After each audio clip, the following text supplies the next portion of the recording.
जय मसीह, हालेलुया। प्रभुलाई धन्यवाद होस्। र फेरि पनि हामी what the church has lost God is restoring back part 2 मा जे मण्डलीले गुमायो परमेश्वरले वापस पुनरुद्धार गर्दै हुनुहुन्छ भन्ने विषयको भाग 2 मा यहाँहरूलाई स्वागत छ।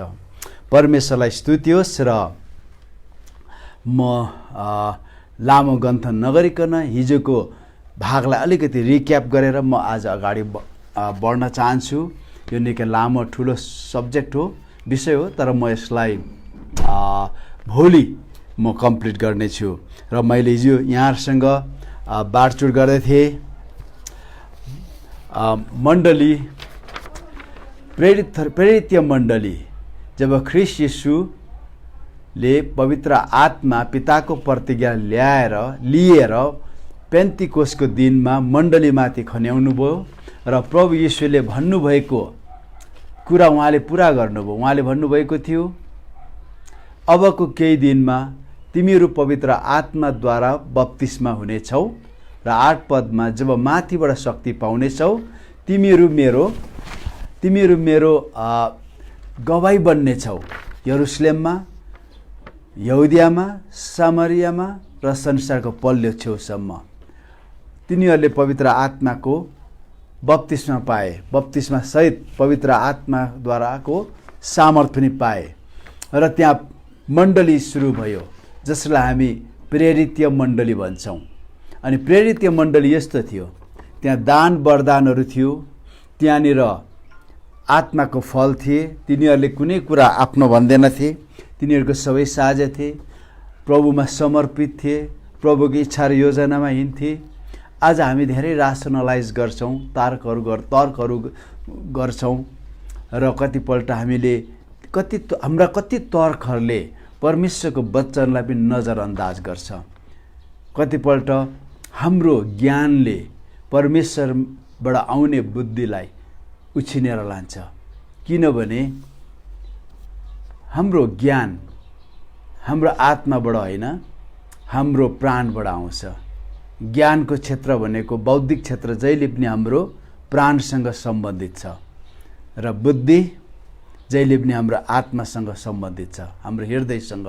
त्यसकारणले गर्दा हाम्रो ज्ञानको वृद्धि हामीले पढेको, हामीले वाद विवाद गरेको, तर्क वितर्क गरेको, हाम्रो अध्ययन, यी कुराहरूद्वारा हाम्रो ज्ञानको वृद्धि हुन्छ।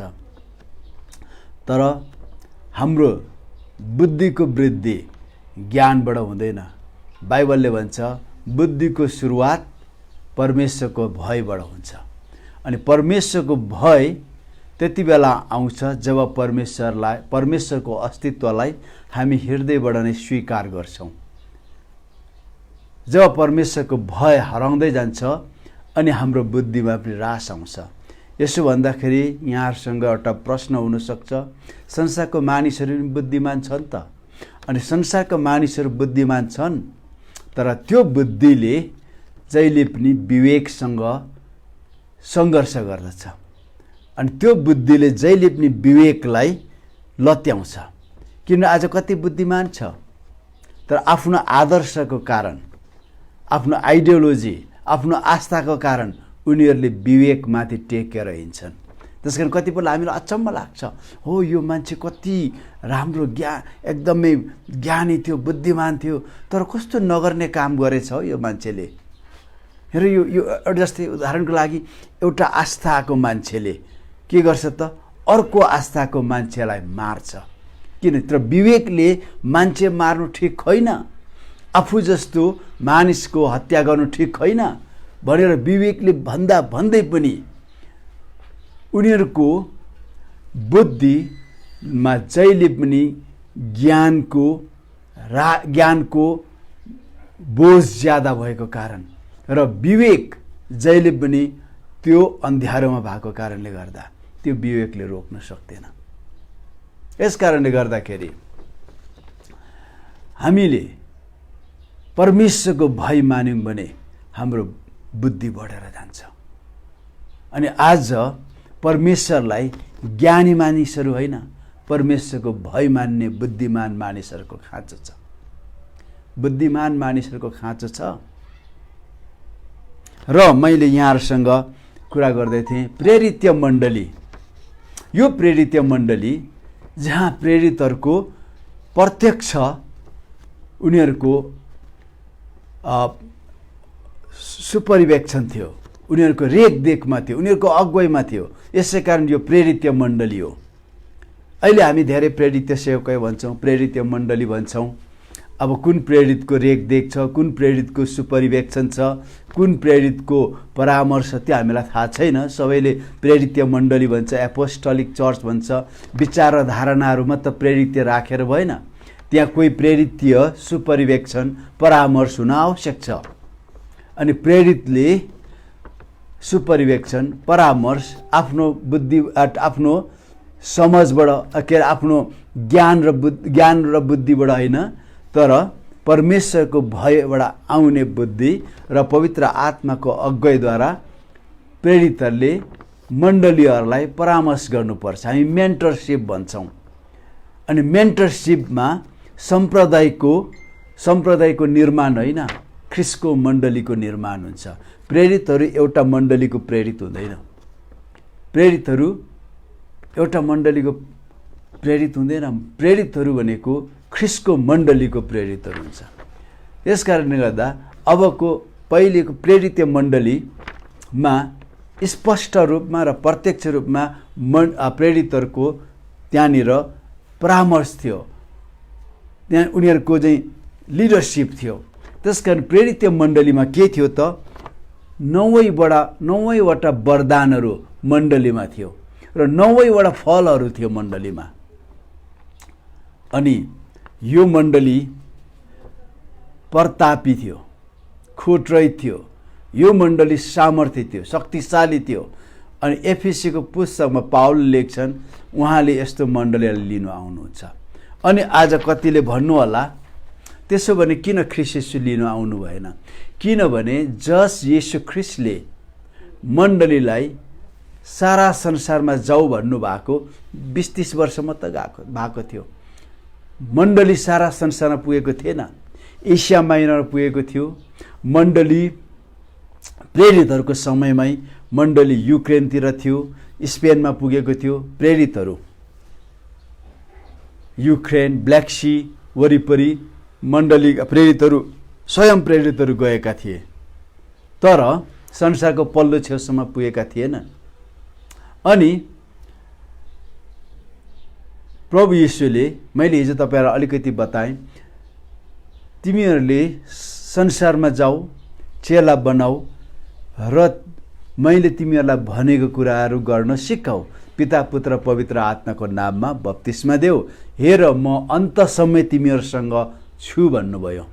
अनि येशू ख्रिस्ट अन्तसम्म हामीसँग हुनुको अर्थ के राख्छ? यो कुरा तपाईले मर्कुसको पुस्तकमा 16 अध्यायको 16, 17, 18 पढ्नुहुने त्यहाँ पाउनुहुन्छ।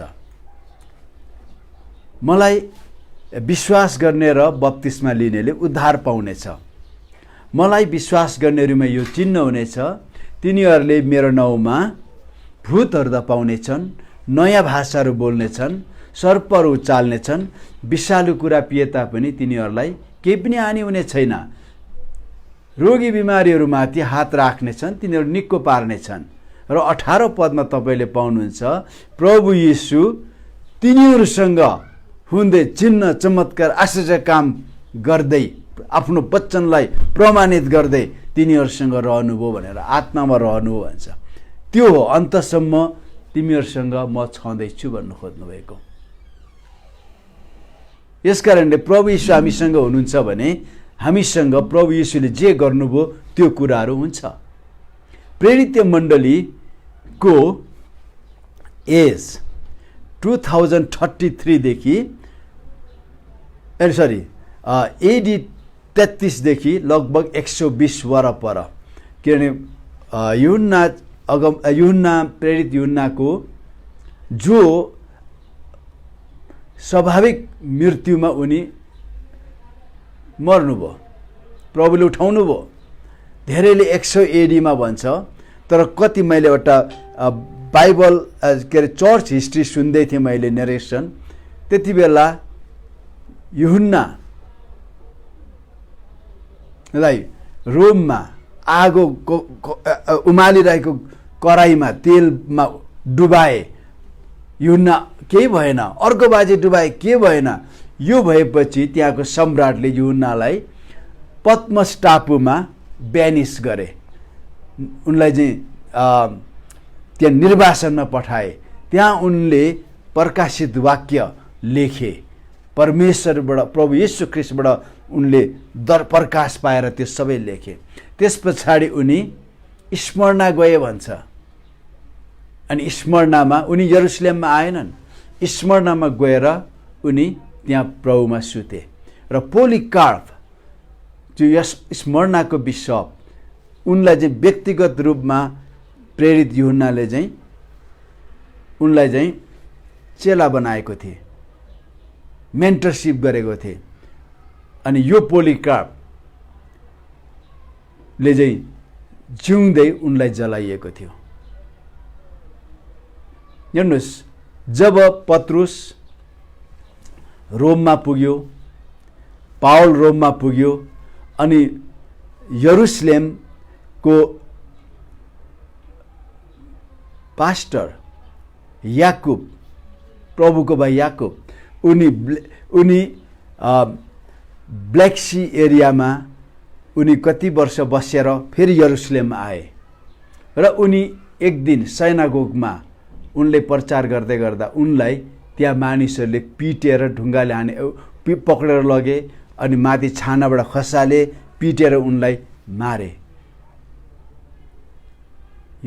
यरुशलेमको पास्टर याकुब, प्रेरित याकुब, उनी सुते। त्यस पछाडि यता मण्डलीको केन्द्र यरुशलेम रहेन, 4 ठाउँमा, मिस्रको अलेक्जेन्ड्रिया, सिरियाको एन्टिओक, अनि कन्स्टेन्टिनोपल जो आज इस्तानबुल छ, अनि रोम। 4टा क्षेत्रमा मण्डलीहरू रह्यो, छरियो। त्यो सबै 120 एडी पश्चातको कुरा हो। अब मण्डलीमा पहिलो जस्तो रहनु छोड्यो। अनि मैले तपाईहरुलाई देखाएँ, दोस्रो मैले यहाँहरूलाई त्यहाँदेखि जब प्रेरितहरू सबै कोही शहीद भएर गए, अनि यूहन्ना पनि अन्तिम प्रेरित जो मर्यो, त्यस पछाडि मण्डलीमा परामर्श दिने, एउटा लिडरसिप दिने व्यक्ति रहेन। बिस्तार बिस्तार पाउलको समयमा नै धेरै प्रकारका शिक्षाहरू आउँदै थियो। अनि मण्डलीमा के भयो त, बिस्तार बिस्तार अविश्वास आयो, फलहरू जम्मे आदि आदि खाएको छ। पवित्र आत्माको वरदानहरू फिक्का पर्न थाल्यो। अब पवित्र आत्माको वरदान पहिले जस्तो मण्डलीमा प्रकट हुन छाड्यो। अब अनि फल पनि छोड, मानिसहरूको निस्वार्थ प्रेम हराएर गयो। मानिसहरूमा एउटा प्रतिस्पर्धा सुरु भयो। जब यो 4वटा ठाउँ क्रिस्चियन सेन्टर बन्यो, अब को चाहिँ बिशप हुने? अलेक्जेन्ड्रियाको बिशप को हुने? अलेक्जेन्ड्रिया रोमी साम्राज्यको दोस्रो, रोमको नेक्स्टमा दोस्रो ठुलो सिटी थियो। तपाईलाई थाहा छ त्यति बेलाको रोममा 10 लाख मानिसहरू बस्थे अरे। त्यो भनेको साँच्चै भन्नु भने त्यो कस्मोपोलिटन थियो। त्यत्रो सङ्ख्या भएको सहर त संसारमा प्राय थिएन नै होला। रोममा त्यति धेरै मान्छे थियो भन्छ। अनि दोस्रोमा अलेक्जेन्ड्रिया थियो, त्यहाँदेखि एन्टिओकबाट जहाँबाट सिरियन अर्थोडक्स सुरु भयो, त्यहाँदेखि कन्स्टेन्टिनोपल। यो 4टा बिशपहरूको बिचमा तानातान हुन थाल्यो। अब मण्डली परमेश्वरको राज्य हुन छोड्यो। अब मण्डली रिपब्लिक चर्च हुन थाल्यो, डेमोक्रेटिक चर्च हुन थाल्यो। चर्च कहिले पनि डेमोक्रेटिक चर्च हुँदैन, चर्च कहिले पनि रिपब्लिक चर्च हुँदैन। चर्च किङडम हो, परमेश्वरको राज्य हो। परमेश्वरको राज्यमा चुनाव हुँदैन, किन राजा इलेक्सनबाट राजा आउँदैन। परमेश्वर अथवा प्रभु येशू ख्रीष्ट राजा हुनुहुन्न, उहाँ राजाहरूको राजा हुनुहुन्छ। बाइबलमा तपाईले प्रकाशित वाक्य 1 अध्यायको 5 मा होला, त्यहाँ पाउनुहुन्छ। उहाँले हामीलाई उहाँको पिताको राज्यमा राज्य र राजाहरूको राजा राजाहरू र पुजारीहरू बनाउनु भयो। उहाँको पिताको राज्यमा हामी राजाहरू हौँ, हामी पुजारीहरू हौँ। यसै अर्थमा येशू ख्रीष्ट राजाहरूको राजा हुनुहुन्छ। हामीले बुझेको थिएनौँ अनि संसारको राजाहरूलाई सोच्थ्यौँ। अब संसारमा राजाहरू सकिसके, राजाहरू सकिसके। अब 4-5 ठाउँमा होला देशमा राजाहरू होला, नभए राजाहरू सके। तर राजाहरू येशू ख्रीष्टले हामीलाई परमेश्वरको राज्यमा राजाहरू र पुजारीहरू बनाउनु भयो। अनि यो अर्थमा उहाँ राजाहरूको राजा हुनुहुन्छ, किन उहाँको किङडम छ, उहाँको राज्य छ। अनि डेमोक्रेटिक सिस्टममा, रिपब्लिक सिस्टममा भोटले ठुलो भूमिका खेल्छ। भोटले आउट गर्छ, इन पनि गर्छ। भोट आउट गरिदिन्छ मान्छेलाई अनि भोटले पनि ल्याउँछ। तर अब के भयो त, परमेश्वरको राज्य अब रिपब्लिक डेमोक्रेटिक हुन थाल्यो। अब विश्वभरलाई विश्व बन्नको लागि पछि आएर सम्राटको सहायता लिन थाल्यो। कृपया म तपाईहरुलाई सल्लाह दिन्छु, तपाईहरुले चर्च हिस्ट्री युट्युबमा सुन्नुहोस्, कति राजनीति त्यहाँ पाउनुहुन्छ। अब त्यहाँनिर के भयो त, परमेश्वरमाथि विश्वास हराएर गयो। अब उनीहरूले धर्म मान्न थाले। अनि के भयो त, पवित्र आत्माको दान वरदान हराएर गयो, पवित्र आत्माको भरपुरी हराएर गयो, अन्य भाषा हराएर गयो, दान वरदान हराएर गयो। अनि यतिसम्म कि चर्चको लिडरसिपको निम्ति मानिसहरू मारामार गर्न पनि थाले। अब यहाँनिर बाइबल होइन, फिलोसफी। मैले हिजो यहाँहरूलाई भनेको थिएँ 250 एडीतिर क्लेमेन्ट, बिशप क्लेमेन्ट, अलेक्जेन्ड्रियाको बिशप क्लेमेन्टले भन्छ, म येशूको सुसमाचारमा, परमेश्वरको सुसमाचारमा म ग्रीक फिलोसफी नमिसाइदिनै सक्दिनँ। हेर्नुहोस् त, फिलोसफी आयो। त्यसै कारणले गर्दाखेरि मण्डलीमा परमेश्वरको भय हराउँदै गयो। अब मैले तपाईहरुलाई भने, बाइबलमा मैले यहाँ हिजो तपाईहरुलाई अलिकति यो बाइबलको गाथा पनि गाइदिएँ। 1980 सालको प्रिन्ट, यो 85 देखि मैले पढ्न थालेको छु, 2-3 पल्ट पढेँ। भाषा मिठो लाग्छ। अब यो बाइबल पाउँदैन। अनि यहाँ के भन्छ योएलको पुस्तकमा, औ जे कुरो काट्ने सलहरूले छोडेका थिए ती बगाले सलले खाए, जे बगाले सलले छोडेका थिए ती उफ्रने सलले खाइहाले, र उफ्रने सलले छोडेका थिए ती झुसले सलले खाइहाले। ग्रीक भाषामा गाजाम भन्दो रहेछ काट्ने सललाई, अर्बे भन्दो रहेछ बगाले सललाई, येलेक भन्दो रहेछ उफ्रने सललाई, र झुसले सललाई चाहिँ ह्यासिल भन्दो रहेछ। अनि यो हामी यति बेला बुझ्छौँ जब हिब्रू भाषामा सलहलाई जुन परिचय दिएको छ, त्यो सलहहरूको नेचर, स्वभावले यो सलहहरूको प्रभाव अनि यिनीहरूको घातकता कतिको हुँदो रहेछ भन्ने हामी हिब्रूहरूको कुराहरूबाट थाहा पाउँछौँ, त्यहाँको भाषाकोबाट। किनभने हाम्रो त सल्लाह आउँदैछ भन्दैछ पश्चिमबाट। अब यो सल्लाह कुन सल्लाह हो हामीलाई थाहा छैन। त्यसकारण कति प्रकारको सल्लाह छ हामीलाई त्यो पनि थाहा छैन। तर बाइबलमा जति पनि चिजबिजहरू, रुखपातहरू, खोला चराचुरुङ्गी, तिनीहरूको स्वभाव अनुसार परमेश्वरले प्रयोग गर्नु भएको छ। त्यसकारणले पहिलो सल्लाह के रहेछ त, काट्ने सल्लाह। काट्ने सल्लाहले के गर्न थाल्यो त, फल काट्न थाल्यो, आत्माको फल। आत्माको फल हराउने बित्तिकै के हुन्छ त, मान्छे निर्दयी हुन्छ, मान्छे स्वार्थी हुन्छ, अनि मान्छे असंयमी हुन्छ, अनि मान्छे के अरे निरङ्कुश हुन्छ, निर्दयी हुन्छ, मान्छे एकदमै चञ्चल बनेर जान्छ। अनि दान वरदान काट्न थाल्यो, परमेश्वरको आत्माको भरपुरी काट्न थाल्यो। अब परमेश्वरको आत्माको ठाउँमा मान्छेको लोजिकहरू आउन थाल्यो। मान्छेले कुनै पनि कुरालाई तार्किक बनाउन थाले, ऱ्यासनलाइज गर्न थाले। अब मान्छेले कुनै पनि कुरा आत्माको अगुवाईमा, आत्माको अभिषेकमा, आत्माको भरपुरीमा बुझ्नुको बदला उनीहरूले ज्ञानद्वारा बुझ्न थाले, फिलोसफीद्वारा बुझ्न थाले, थियोलोजीद्वारा बुझ्न थाले। थियोलोजी नराम्रो होइन, यदि परमेश्वरको ज्ञान मात्र हो भने।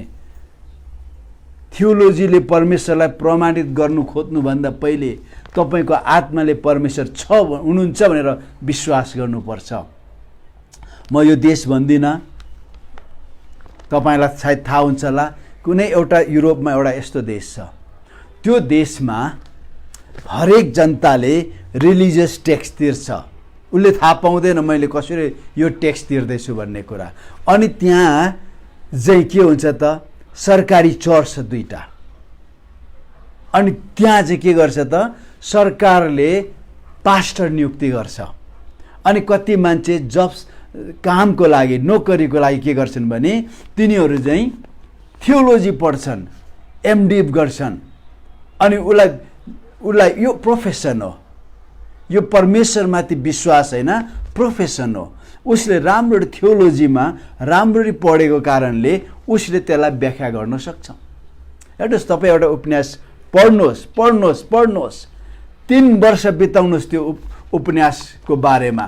त्यो उपन्यासलाई तपाईँले त्यो उपन्यास लेख्दा लेखकको मनस्थिति अनि त्यो तत्कालीन त्यो पुस्तक लेखिँदा तत्कालीन संस्कार, संस्कृति, राजनीति, आर्थिक अनि त्यहाँका व्यावहारिक कुराहरू तपाईँ पारङ्गत हुनुभयो भने तपाईँ कहीँ पनि गएर त्यो उपन्यासको बारेमा तपाईँले व्याख्या दिन सक्नुहुन्छ।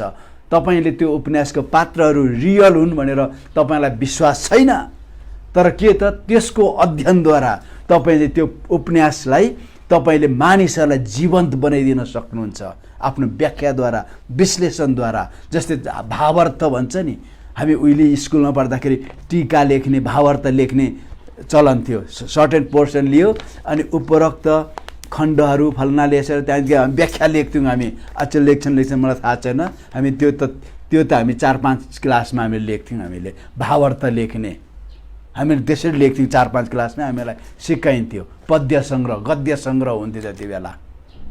हेर्नुहोस्, त्यति बेला के अरे गुरुप्रसाद मैनालीको नासो, परिबन्ध, बहुत चर्चित कथाहरू थिए अनि ती कुराहरू लेखिन्थे। हामीलाई थाहा थिएन, तर त्यो कथा पढ्दाखेरि हामीलाई त्यति बेलाको संस्कृति, त्यति बेलाको चालचलन, त्यति बेला मानिसहरूको धार्मिक आस्था सबै हामीलाई छर्लङ्गे हुन्थ्यो।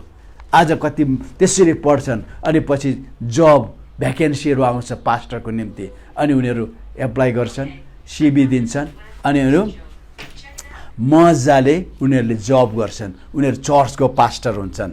हेर्नुहोस् त, मानिसहरूले अब परमेश्वरको ठाउँमा लोजिक, नलेज, फिलोसफी, आइडियोलोजीहरू हाल्न थाले। अनि पवित्र आत्माको वरदान, आत्माका फलहरू मण्डलीबाट हराएर गयो। अनि त्यहाँदेखि अब सल्लाह आयो अनि यो सल्लाहले के गरे त, पहिलो काम खाइदियो होइन, पहिलो काम खाइदियो। मैले तपाईँलाई भनेको थिएँ यो काट्ने सल्लाहले खाइदियो परमेश्वरको पहिलो काम र परमेश्वरको पहिलो फल, पहिलो प्रेम मानिसमा। अनि सिद्धता हराएर गयो, मण्डलीबाट सिद्धता हराएर गयो। आत्माका फलहरू, आत्माका दान वरदान मण्डलीबाट। अब त्यहाँदेखि अब मण्डली यस्तो भयो, यो मण्डली हरियो छ तर के छैन, फल छैन यहाँ। अनि यहाँनिर आत्माको, पवित्र आत्माको वरदान पनि छैन, यहाँ आगोहरू छैन। मण्डली केवल फल बेगरको रुख जस्तो भएर गयो। अनि यो फल बेगरको रुखमा हरियो पात छ, हरियो पात र डिसिभिङ हुन्छ। कसरी भन्दा एकपल्ट यीशु यरुसलेम जाँदै हुनुहुन्थ्यो बिहानै, अनि उहाँलाई भोक लाग्यो अनि उहाँ त्यो अन्जिरको रुखमा फल खोज्न जानुभयो। अनि धेरैले कतिपल्ट एकजना मान्छेले यसरी लेखेको थियो येशूको विरुद्धमा, येशू ईश्वर हुनुभएको भए यो रुखमा फल हुँदैन भनेर उहाँलाई थाहा हुँदैन थियो भनेर येशूको आलोचना पनि गरेको थियो। म तपाईँलाई भन्छु, इजरायलमा फल जहिले पनि एउटा आफ्नो ऋतुमा फलाउने फल हुन्छ भने अर्को चाहिँ के हुन्छ त, 12 मासे भन्छौँ नि, 12 मासे, कहिले कहिले 12 मासे फल फलिरहेको हुन्छ। त्यो आफ्नो ऋतुमा फल्ने भन्दा अलि सानो हुन्छ, तर त्यति बाक्लो फल्दैन, तर पातलो एक दुईवटा हुन्छ 12 मासे फल। अनि इजरायलमा अन्जिर 12 मासे हुन्छ। अनि येशूले त्यो 12 मासे फल हेर्दै हुनुहुन्थ्यो, तर त्यो पनि थिएन। अनि प्रभुले के भन्नुभयो, उपरान्त तँबाट अब मानिसहरूले फल नखाओस्। त्यो भनेको अब त गइस् भनेको। आज यो फल नभएको रुख प्रभु येशूले अब गइस् भन्नुहुन्न, तर चेतावनी दिनुहुन्छ, हैन, चेतावनी दिनुहुन्छ। यसबाट के भयो त, पवित्र आत्माको भरपुरी गयो, अनि एकदमै सामर्थ्य गयो। अनि जोएलमा भन्दछ, जोएल 1:16 भन्दछ कि तिमीहरूको आँखा अगाडि नै फलहरू काटिएन र टिपी पठाइएन र आनन्द अनि खुसी परमेश्वरको घरबाट हटेर गएन त। हेर्नुहोस् त, हाम्रो अगाडि नै पवित्र आत्माको दान वरदान अनि आनन्द र खुसीहरू, आत्माका फल, जोय एन्ड ग्ल्याडनेस, त्यो सबै काटिएर गयो। पवित्र आत्माको फल र दान वरदान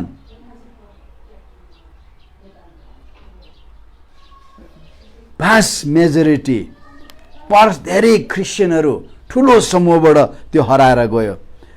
तर व्यक्तिगत रूपमा पवित्र आत्माको दान वरदान, अन्य भाषामा बोल्ने कुराहरू पनि हराएर गयो। अनि अन्य भाषाको वरदानलाई आज सबैले हमला गर्छ, एट्याक गर्छ। कुनै वरदानलाई भन्दा पनि अन्य भाषाको वरदानलाई, यी सबै कुराहरू हराएर गयो।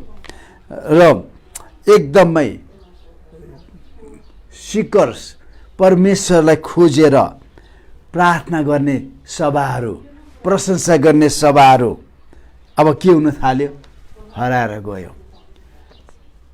त्यहाँ कोही विश्वासी के पर्यो भने पक्राउ पर्दाखेरि प्रेरितको पुस्तकमा रातभर विश्वासीहरू प्रार्थना गर्थे, जमिन हल्लिन्थ्यो अनि तिनीहरू आत्माले भरिन्थे। आज के हुन्छ, रातभर प्रार्थना हुन छोड्यो। आज रातभर हुने प्रार्थनामा आज धेरै गफ हुन्छ, कति ठाउँमा सिन्सियरली हुन्छ, तर के भयो त, अब प्रार्थना सेवाहरूलाई अब भेटघाट गर्ने, खान्तेपिन्ते गर्ने यस्तो सेवाहरूले रिप्लेस गर्न थाल्यो। प्रशंसाको सेवाहरू अब के हुन थाल्यो, प्रशंसा गर्ने सेवाहरू, आराधना गर्ने सेवाहरू कन्सर्टले लिन थाल्यो। अब गस्पल कन्सर्ट, सिङ्गिङ कन्सर्टले लिन थाल्यो। अनि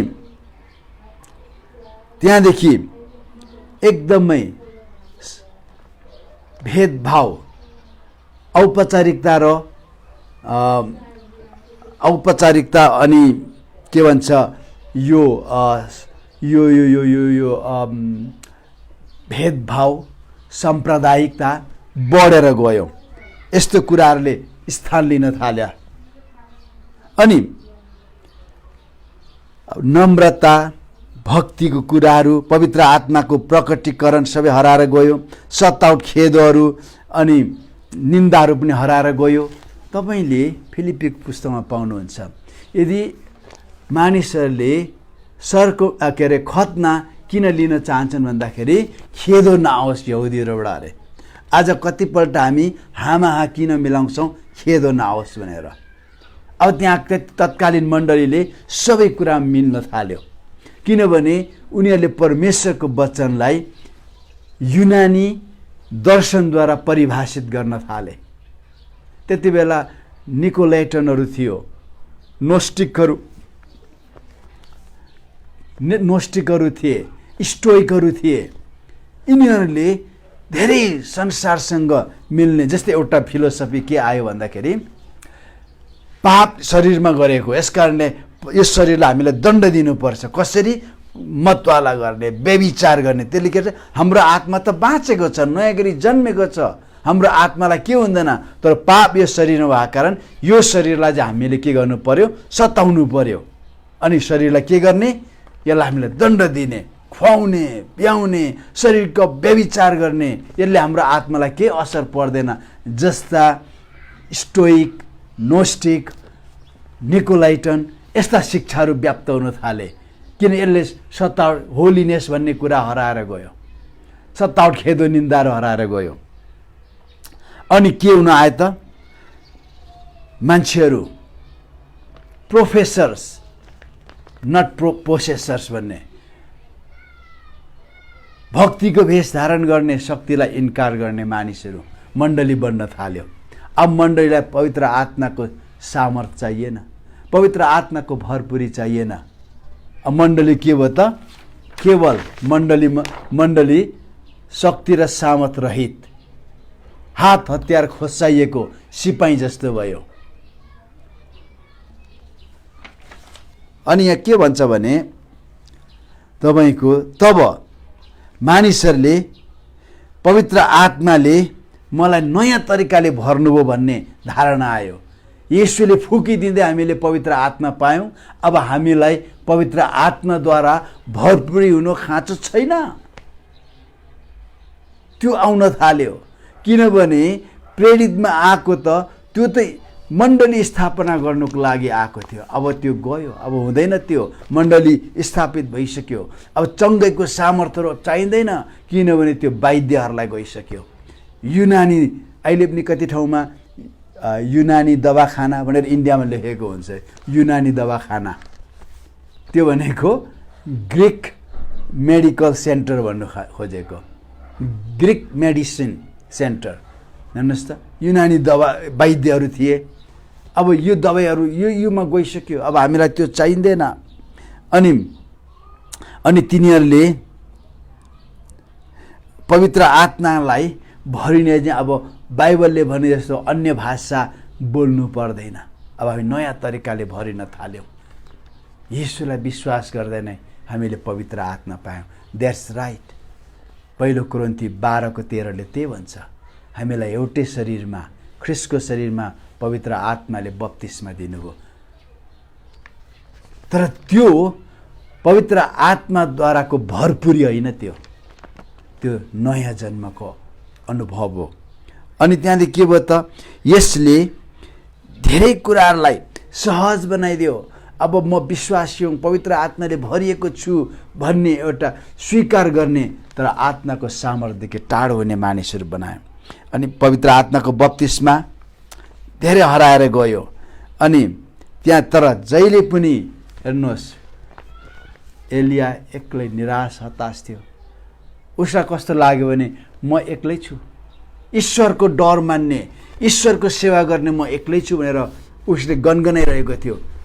परमेश्वरले के भन्नुभयो, तँमा त छैनस् एलिया, यो ठाउँमा मैले 7,000 बालको अगाडि नझुक्ने मानिसहरू राखिदिएको छु।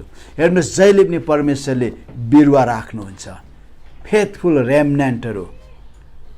त्यति बेला पनि अझ मेन मण्डली, त्यति बेला तत्कालीन मेन मण्डलीसँग असंलग्न विश्वासीहरू मरुभूमिको ओडारतिर, गुफातिर, कुमरान गुफातिर हुनसक्छ, एसेन्सियाहरू हुनसक्छ, कोही हुनुहुन्छ जहाँ मानिसहरू अहिले पनि पवित्र आत्माको बप्तिस्मा अन्य भाषा सहित पाएर दान वर्धनमा चलिरहेको मुठीभर विश्वासीहरू परमेश्वरले लुकाइराख्नु भएको थियो।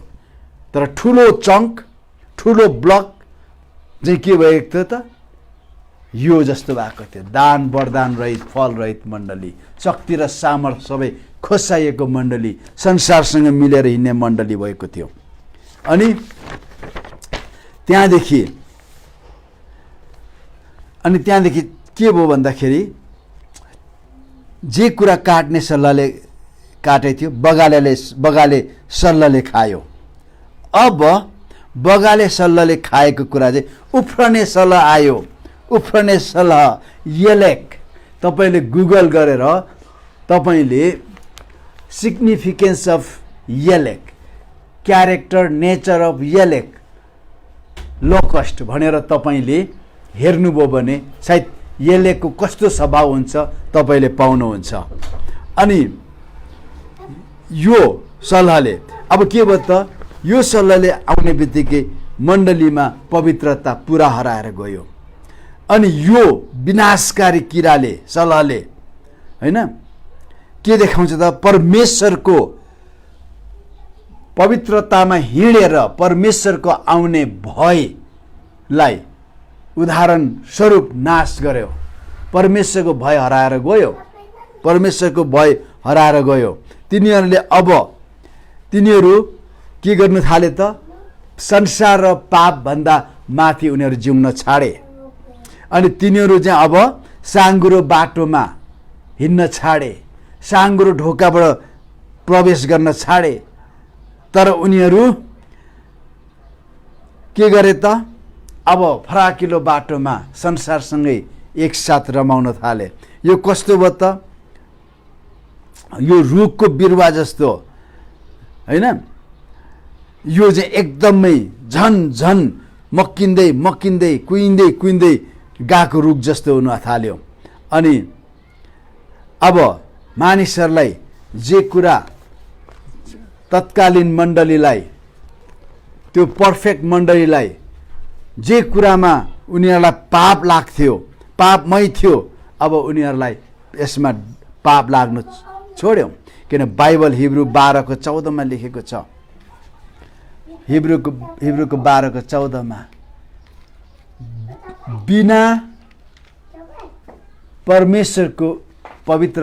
बिना पवित्रता परमेश्वरलाई कसैले पनि देख्न सक्ने छैन। आज मण्डली हामी ख्रीष्ट येशूलाई पर्खिरहेका छौँ।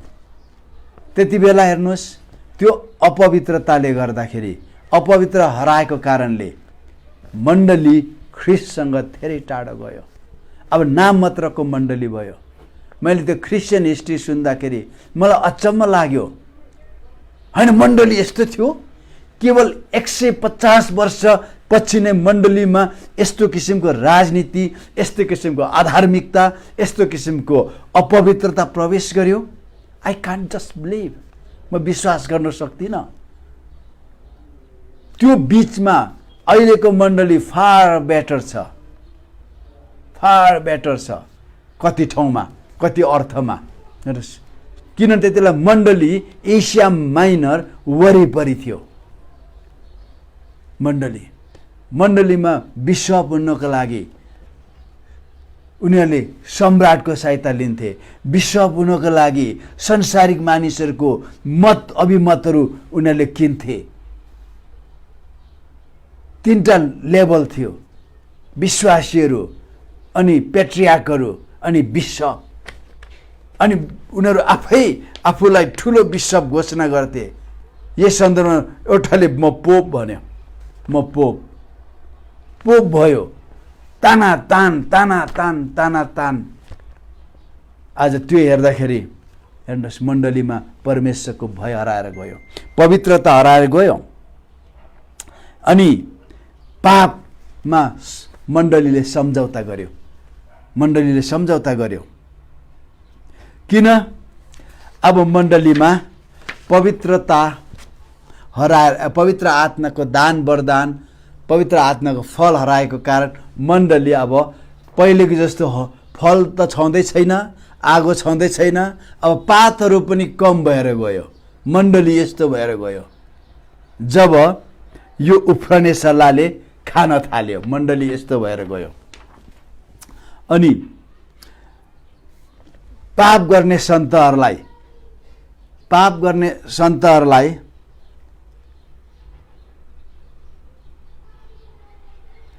परमेश्वरको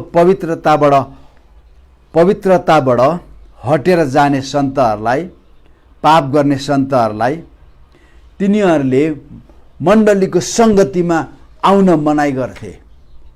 हामी एक्सकम्युनिकेसन भन्छौँ। आज हामी त्यो गर्न सक्दैनौँ, अनुशासन भनेर छोडिदिन्छौँ। त्यहाँनिर बाइबलमा लेखेको छ एक्सकम्युनिकेसन गर्थे। अनि तर आज यस्तो सन्तहरूलाई हामीले एक्सकम्युनिकेसन गर्न सक्दैन। त्यो मण्डलीले गर्न छाड्यो। त्यो व्यभिचार गर्ने सन्तहरूलाई पनि, त्यो लुटा सन्तहरूलाई पनि सबैलाई उनीहरूले राम्रो स्थानमा राख्थे। पापसँग कम्प्रोमाइज। पहिलो कोरिन्थी 5:11 त्यहाँ म पढेर सुनाउँछु। 5:11 तर अब म तिमीहरूलाई त्यसको सङ्गत नगर्नु भन्ने लेख्दछु। जो भाइ कहलिएर व्यभिचारी अथवा लोभी वा मूर्तिपूजक वा गाली गर्ने वा मतवाला अथवा लुटा हुन्छ, त्यस्तो मानिससित खाँदै पनि नखाओ। यस्तो भाइ कहलिएर, जसले व्यभिचारमा जीवन बिताइरहेको छ, जसले जो लोभमा छ। लोभ कति खतरा रहेछ त। आज हाम्रो लागि लोभले के माइना राख्दैन। हेर्नुहोस् त, लोभले वा मूर्ति पूजा हामी गर्न जान्दैनौँ होला, तर गोप्य स्थानमा मूर्ति स्थापना गरिरहेका हुन्छौँ। र गाली गर्ने, अब गाली गर्नेको मतलबै छैन। अनि मतवालाको लगभग मतलबै छैन। अनि लुटाहरू, यस्तो भाइहरूसँग खाँदै नखाऊ भन्छ सँगै बसेर। यो भनेको एक्सकम्युनिकेसन थियो। अब त्यो हराएर गयो। आजको यो युगको आज र्याप्चर पर्खिरहेको मण्डलीलाई कतिको यो वचनले हामीलाई छुन्छ, कति छुन्छ हामीलाई।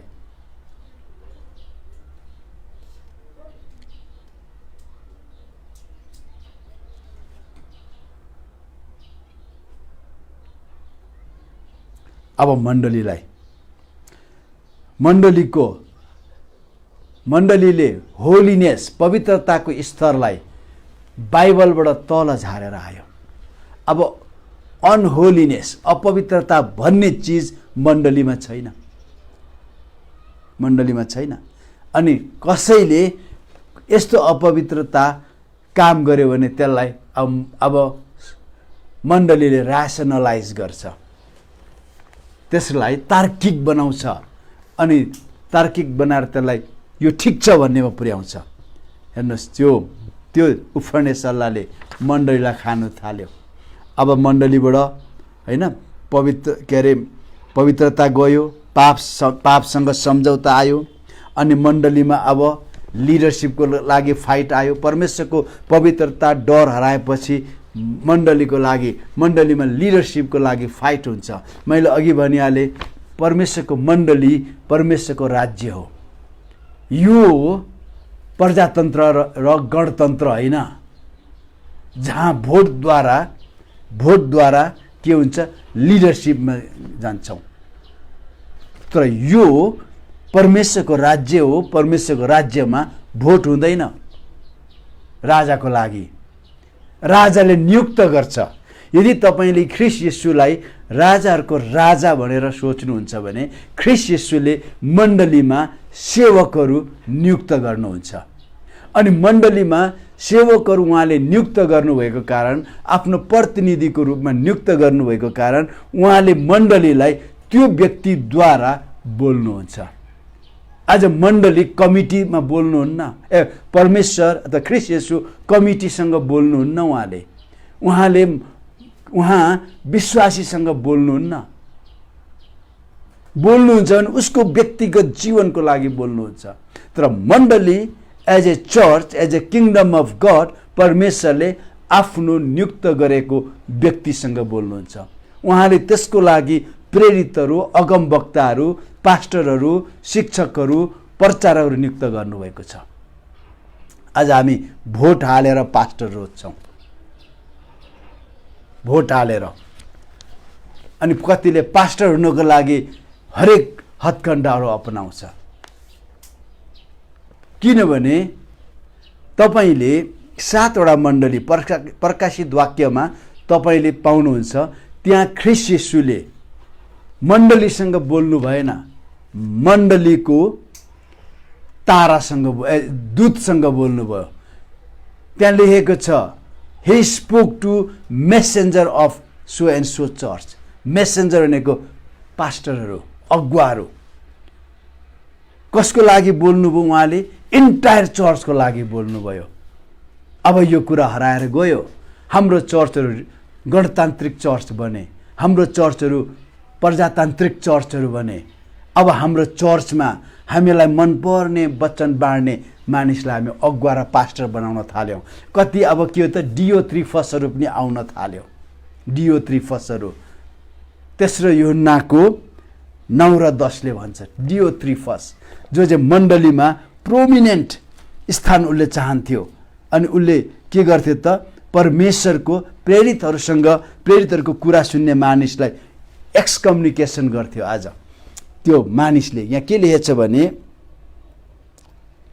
यूहन्नाको तेस्रो पत्रमा, मैले मण्डलीमा केही लेखेको थिएँ, तर तिमीहरूमा ठुलो हुन खोज्ने डियोत्रिफसले हामीलाई ग्रहण गर्दैनन्।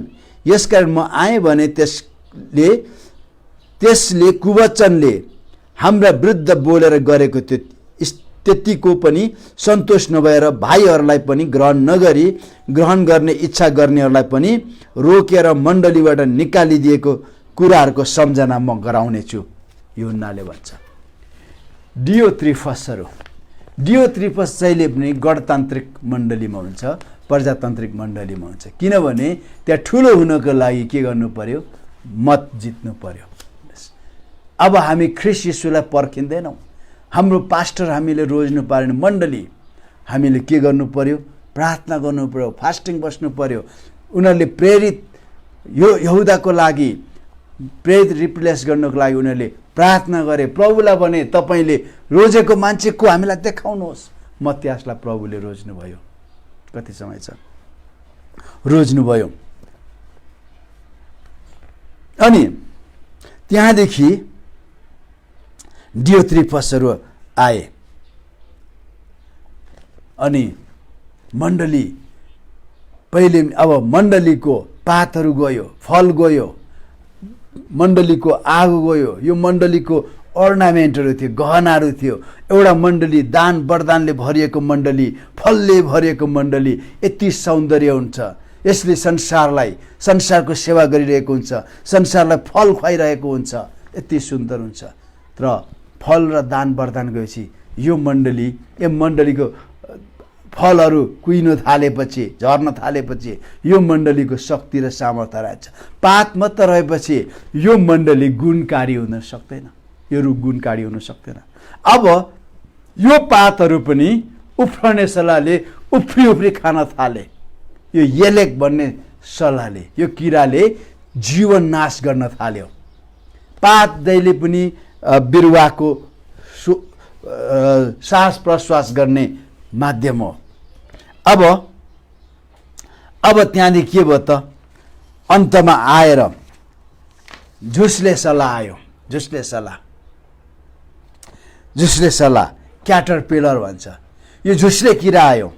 अनि झुसले किराले जे कुरा उफ्रने सल्लाहले छोडेको थियो त्यसले बाँकी रहेको कुराहरू खाइदिए। अनि त्यहाँ बाँकी रहेको कुराहरू, पातहरू सबै खाइदिए। अब यो ठुटा मात्र भयो। कुनै पनि बिरुवाको पातहरू खत्तम भयो भने त्यो बिरुवा मर्छ, किनभने उसले अक्सिजन लिन सक्दैन, मर्छ। अनि उसको यो झुसले किरा यसको मकेको ठाउँमा पस्न थाल्यो, यसले भित्रभित्र खान थाल्यो। यस कारणले गर्दाखेरि हामी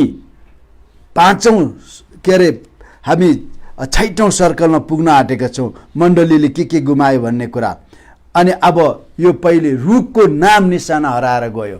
अब यो रुख एउटा ढाँचा मात्र आएर गयो, फल छैन, पात पतिङ्गर छैन, अलिरहेको हाँगा बिङ्गा पनि छैन। अब मण्डली एकदमै शरदको रुख जस्तो भएको छ।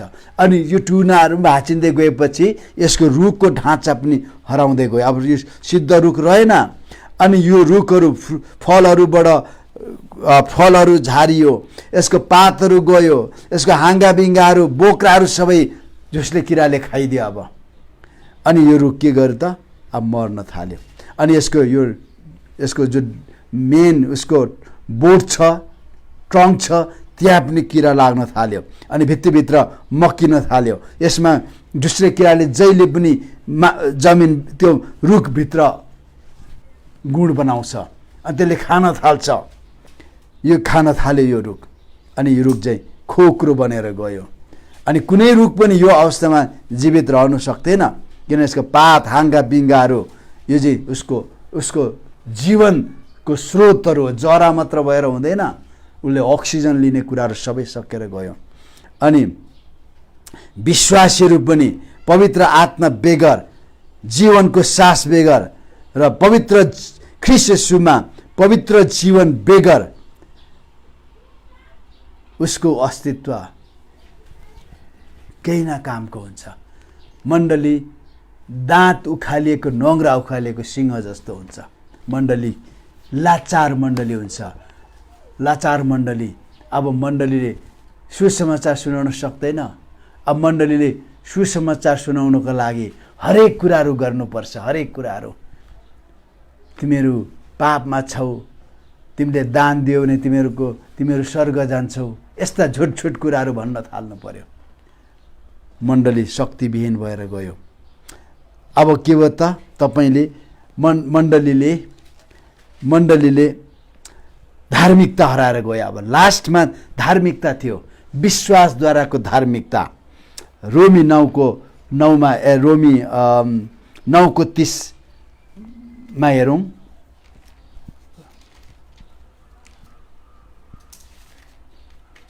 रोमी 9 अध्यायको 30 अब हामी के भनौँ? धार्मिकता पछि नलाग्ने अन्य जाति र धार्मिकता प्राप्त गरे, अर्थात् विश्वासबाट पाइने चाहिँ धार्मिकता। तर इजरायल चाहिँ धार्मिकताको व्यवस्थापछि लाग्दै पनि त्यस व्यवस्थासम्म आइपुगेनन्। किनभने तिनीहरूले विश्वासबाट होइन तर कामहरूबाट पाइन्छ होला भनी खोजे। तिनीहरूले ठेस लाग्ने ढुङ्गामा ठेस खाए। अनि 10:2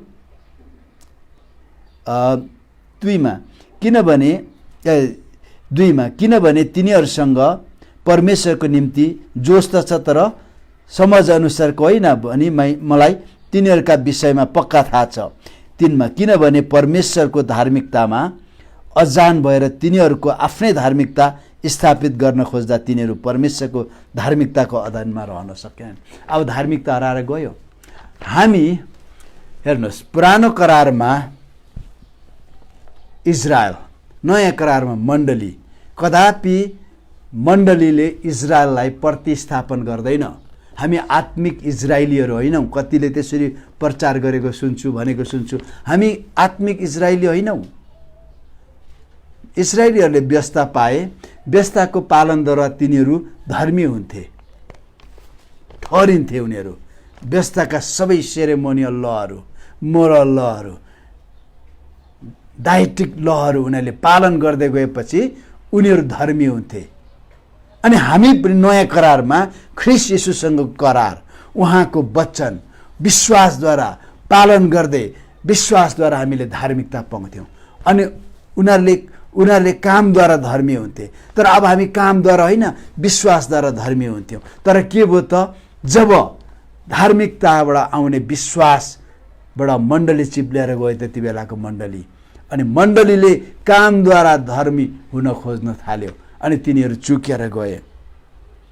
अनि त्यहाँदेखि आत्माको दान वरदान त गयो, फल पनि गयो, पवित्र पृथककरण र पवित्रता पनि गयो। पृथकीकरण भने संसारदेखि आफूलाई अलग राख्ने होइन, त्यो पनि गयो। पवित्रता पनि गयो। अब विश्वासद्वारा धर्मी ठहराइने विश्वास पनि गयो। अब उनीहरू कामद्वारा धर्मी बन्नको लागि हरेक कुराहरू गर्न थाले। हरेक कुराहरू अब मण्डलीको नाम मात्र रह्यो, मण्डली, church of Christ, body of Christ नाम मात्र रहन गयो। र तर अब मण्डली अन्धकारको युगमा प्रवेश गर्यो। प्रकाशित वाक्यमा भन्दछ, मैले तिमी जीवित र सक्रिय मण्डली छौ, तर तिमी मरेको छौ भनेछ। लाउडोसियाको मण्डलीलाई भने 3 अध्याय प्रकाशित 3:1 यो मण्डली के हो त? काम गरिरहेको छ, ख्रिस्टको नाम लिइरहेको छ, तर यो मण्डली मरेको जस्तो भयो। अनि यो मण्डली डार्क एजमा गयो, डार्क एज। अनि यो 350 AD देखि यो मण्डली टोटल्ली गयो। तर मैले अघि तपाईँहरूलाई जति पनि भने, झुसले किराहरूले अन्तमा झुसले किरासम्म आइपुग्दाखेरि 350 AD पुग्यो। क्रिस्चियन धर्म सरकारी धर्म भयो। क्रिस्चियन धर्ममा हरेक प्रकारका मानिसहरू, फिलोसफरहरू आएर अटे। अब क्रिस्चियन धर्म के भयो त? समावेशी भयो। कस्तो समावेशी भन्नाले जातको समावेशी यस्तो होइन, यो चाहिँ आस्थाको समावेशी भयो। सबै आस्थाहरू अटाउन थाल्यो, सबै आस्थाहरूलाई मण्डलीले ठाउँ दिन थाल्यो, सबै काटकुट गरेर मिलाउन थाल्यो।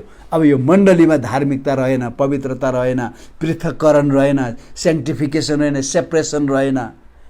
अब होली स्पिरिट गिफ्ट्स एन्ड इनफिलिङ रहेन, फ्रुटहरू रहेन। अब मण्डली समावेशी मण्डली भयो, आस्थाहरूको समावेशी मण्डली। डार्क एजमा 350 AD देखि 1400 AD सम्म लगभग 1000 वर्ष मण्डली अन्धकारको युगमा भयो। परमेश्वरलाई स्तुति होस्। परमेश्वरको स्वभाव रिस्टोर गर्ने हो। म भोलि यो कुरामा यहाँलाई अलिकति बताउनेछु। आज म यहाँसम्म जान्छु। कृपया भोलि पनि आउनु होला पार्ट 3।